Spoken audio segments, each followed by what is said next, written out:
palabra es verdad, presentamos Palabras de Vida Eterna.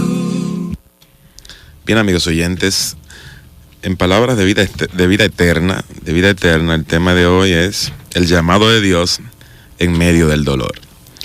Es una frase que la gente repite mucho. Dice, no, Dios te llama por amor, pero también llama por dolor. No hay un texto bíblico que lo exprese de esa manera, pero hay unos principios que así lo dejan establecido. Nuestro país, nuestra ciudad, está pasando por momentos difíciles.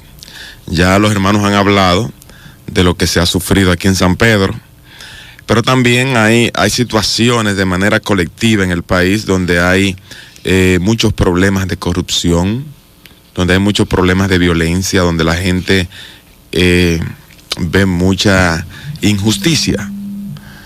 Por ejemplo, veía yo ayer una noticia donde a un señor que se robó 21 cajas de leches le pusieron una pena de 5 años, y está mal que haya robado, pero lo ponían en comparación con otro que se robó supuestamente 300 millones de pesos y la condena fue 6 meses de prisión domiciliaria.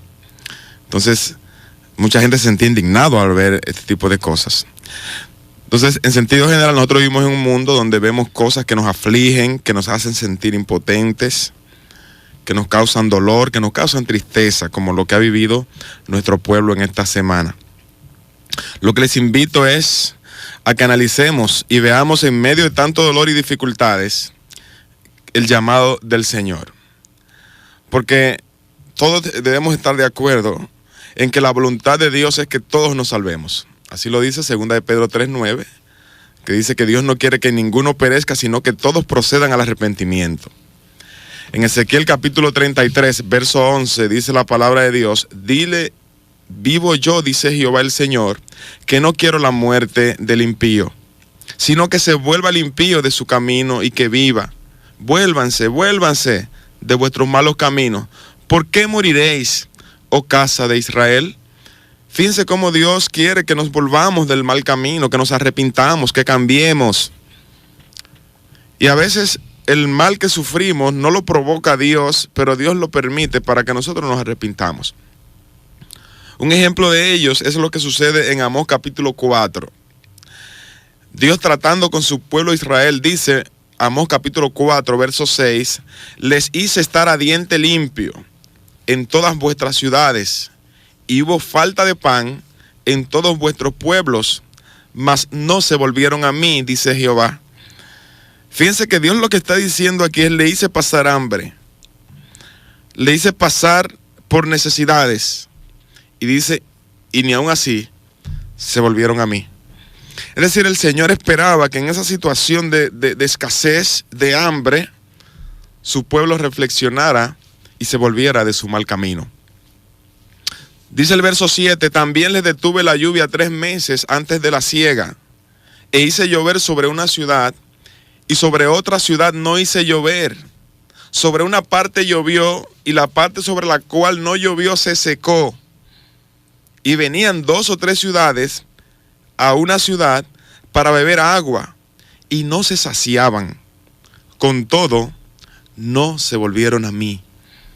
Y vemos nuevamente ahora al pueblo padeciendo de sequía. Una sequía fuerte que secó sus productos y que los hizo ir a distancias grandes para buscar un poco de agua y no morir de sed. Y luego Dios termina diciendo, y ni aun así se convirtieron, ni aun así se volvieron a mí. Es decir, que a través de este sufrimiento, a través de este dolor, a través de esta escasez, Dios seguía esperando porque su pueblo se arrepintiese. Dice el verso 9, les herí con viento solano y con oruga.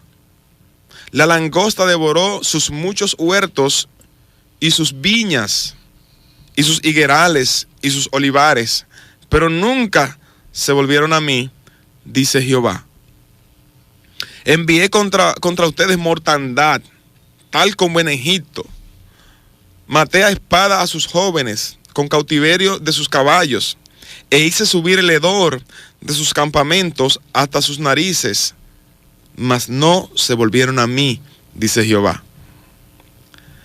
Le trastorné como cuando Dios trastornó a Sodoma y a Gomorra, y fueron como tizón escapado del fuego, mas no se volvieron a mí, dice Jehová. Fíjense cómo cada frase termina con la misma expresión, cada versículo termina con la misma expresión, mas no se volvieron a mí. Es decir, que en cada dificultad Dios esperaba que el pueblo recapacitara. Así que, amigos oyentes, que sirva de reflexión lo que estamos viviendo. Vamos a reflexionar, vamos a analizar, y en todo este sufrimiento, en todo este momento difícil, en toda esta descomposición social que estamos viendo, veamos un llamado de Dios para que nos convirtamos a Él. Amós capítulo 4, verso 12 dice: por tanto, de esta manera te haré a ti, oh Israel, y porque te he de hacer todo esto, prepárate para venir al encuentro de tu Dios, oh Israel. Fíjense que fue el pueblo judío, pero este mandato tiene aplicación también en nuestros tiempos. La lección, lo que Dios le está enseñando a ellos, también debe servir para reflexión a nosotros. En Apocalipsis capítulo 9 hay algo parecido también. Se nos habla de 7 trompetas tocadas por los ángeles, y cada vez que se tocaba una trompeta algo sucedía. Y dice Apocalipsis 9:18: por estas 3 plagas fue muerta la tercera parte de los hombres, por el fuego, el humo y el azufre que salían de su boca. Fíjense que hubo una gran mortandad. Aquí dice que murió la tercera parte de los hombres. Dice el verso 19: pues el poder de los caballos estaba en su boca y en sus colas, porque sus colas, semejantes a serpientes, tenían cabezas y con ellas dañaban. Y los otros hombres que no fueron muertos con esta plaga, es decir, los que fueron testigos de toda esta mortandad, de que muriera la tercera parte de la tierra y de todo ese dolor, esos que fueron testigos de eso, que lo vieron, lo sufrieron, dice: y los otros hombres que no fueron muertos con estas plagas, ni aún así se arrepintieron de las obras de sus manos, ni dejaron de adorar a los demonios y a las imágenes de oro, de plata, de bronce, de piedra y de madera, las cuales no pueden ver, ni oír, ni andar. Así que en medio de tanta destrucción, Dios esperaba que hubiera un arrepentimiento. Y dice el verso 21: y no se arrepintieron de sus homicidios, ni de sus hechicerías, ni de su fornicación, ni de sus hurtos. Dios espera que reflexionemos, que en medio de tanto sufrimiento, de tanta descomposición, nosotros aspiremos a vivir en un sitio mejor, un lugar mejor que no está aquí en esta tierra, un lugar que está en los cielos, y un lugar que ha sido preparado para aquellos que hacen la voluntad de Cristo. Así que nosotros queremos invitarle a que usted se arrepienta, a que lo que usted está viendo en su alrededor le motive a acercarse a Dios, a depender de Él, y a saber que hay un lugar preparado para aquellos que adoran a Dios, que sirven a Dios, donde no hay injusticia, donde no hay delincuencia, donde no hay violencia. Apocalipsis capítulo 21 nos habla de ese lugar. Y dice Apocalipsis 21, en el verso 1: vi un cielo nuevo y una tierra nueva, porque el primer cielo y la primera tierra pasaron, y el mar ya no existía más.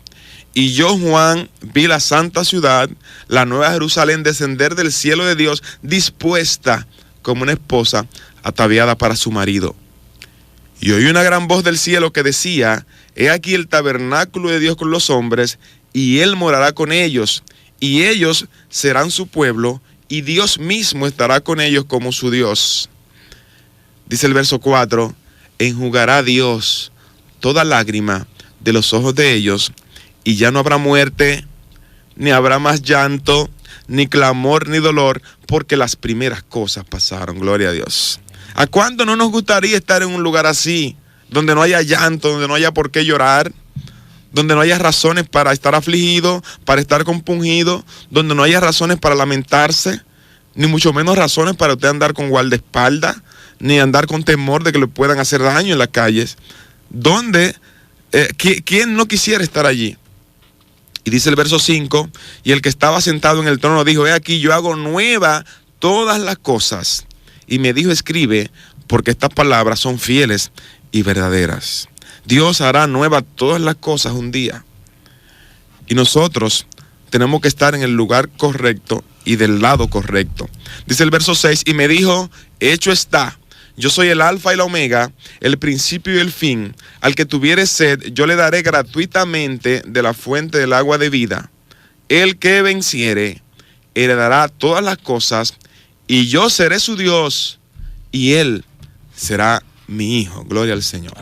Dios quiere que usted se haga su hijo, que se haga su hijo hoy, y haciéndolo hoy, será su hijo por toda la eternidad. Para eso debe recibir a Cristo. Como dice Juan capítulo 1, verso 12, que a los que le recibieron, a los que creen en su nombre, le dio potestad de ser hechos hijos de Dios. Así que vamos a ver de manera reflexiva lo que está pasando en nuestro entorno y en medio del dolor, identifiquemos el llamado de Dios. Él quiere que vengamos a Él, Él quiere que nos convirtamos de nuestros malos caminos. Usted debe despertar, usted debe salir del mundo, de la forma de vida en la que está en estos momentos y venir a Cristo para que Él entonces le reciba y le haga su hijo por la eternidad. Cristo llevó mis pecados, Él en la cruz los clavó, y sin pensar en dolores, Él por nosotros murió. Por ti, por mí, Él al sepulcro bajó, por ti, por mí, Él de los cielos bajó. Él con su sangre nos limpia y nos consigue el perdón, pues en sus brazos tan tiernos nos brinda consolación. Por ti, por mí, Él al sepulcro bajó, por ti, por mí, Él de los cielos bajó. Él es Cordero perfecto, que vino a darnos la paz, vino a morir por nosotros, para librarnos del mal. Por ti, por mí, Él al sepulcro bajó, por ti, por mí, Él de los cielos bajó. Tiene poder para darnos eterna vida y perdón, vino venciendo la muerte y así nos da redención.